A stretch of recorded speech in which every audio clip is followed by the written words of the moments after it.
तो दोस्तों इस वीडियो में मैं आपको लेफ्ट टू राइट का नियम समझाने वाला हूं। ये जो नियम है ये लगभग 90% लोगों को नहीं पता होता है। तो विभाजकता का गुण क्या होता है? विभाजकता का गुण होता है एक जो होता है नॉन एसोसिएटिव और दूसरा होता है एसोसिएट। यानी कि एक जो नियम रहता है ये नियम रहता है कि यहाँ पे जो विभाजकता का गुण होता है यानी कि ये कैसा रहता है? गैर सहयोगी।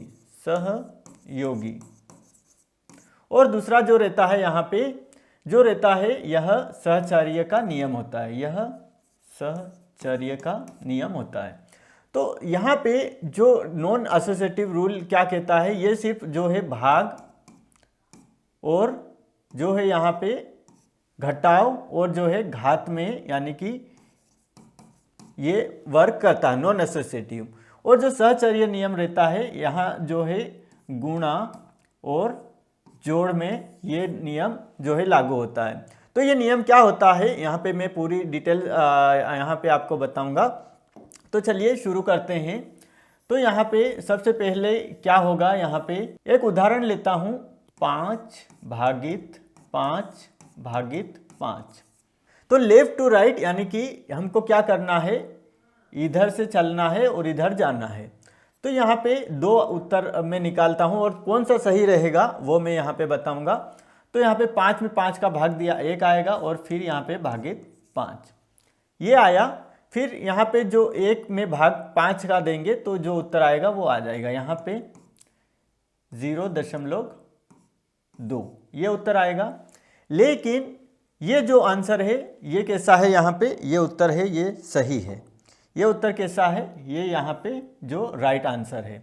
लेकिन अगर आप इधर से चलोगे तो आंसर गलत हो जाएगा। तो पहले हम 5 का 5 में भाग देते हैं तो यहाँ पे 1 आ जाएगा और भागित यहाँ पे 5 आ जाएगा। तो यहाँ पे उत्तर जो निकल के आ रहा है वो 5। लेकिन ये जो है गलत उत्तर है। ये क्यों गलत उत्तर है? क्योंकि जो है यहाँ पे पूरी दुनिया में जो है अगर रूल लागू करना था तो गणितज्ञों ने क्या किया कि अगर जो इधर से आप भाग दोगे तो उत्तर कैसा हो जाएगा? यहाँ पे गलत हो जाएगा। तो उन्होंने एक स्टैंडर्ड मानक यहाँ पे रखा, स्टैंडर्ड गणित का स्टैंडर्ड रखा मानक।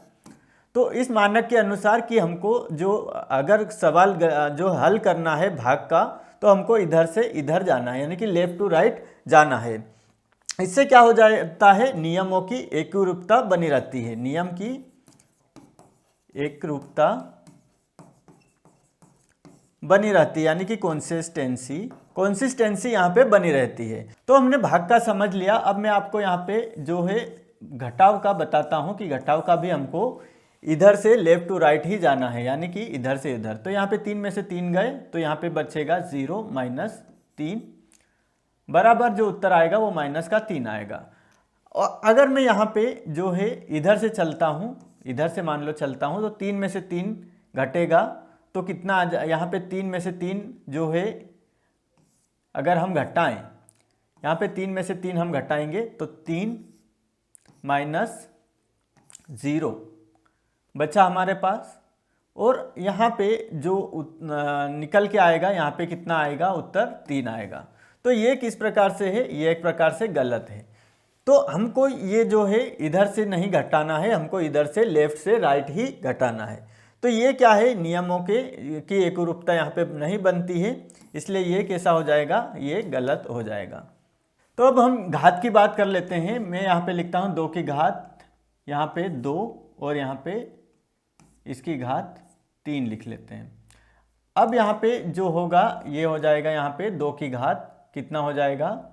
2 की घात 2 दूनी 4 और 4 दूनी 8 बराबर हो जाएगा यहाँ पे जो है 512। तो ये हो गया। अब जो है यहाँ पे अगर मैं यहाँ पे इसको ले लूँ 2 की घात 2 और फिर 3 तो यहाँ पे हो जाएगा 4 की घात 3 मतलब 64। तो ये इस प्रकार से अगर हम हल करेंगे तो ये जो हमारा ये सही होगा, ये गलत हो जाएगा। तो दोस्तों इस प्रकार जो हमने यहाँ पे लेफ्ट टू राइट का रूल समझा कि हमको भाग का जो है और घटाव के जो सवाल आते हैं उनको किस दिशा से हमको हल करना है, यानी कि हमको लेफ्ट से राइट ही हल करना है। अगर आप राइट टू लेफ्ट उसको हल करेंगे तो वो गलत हो जाएगा।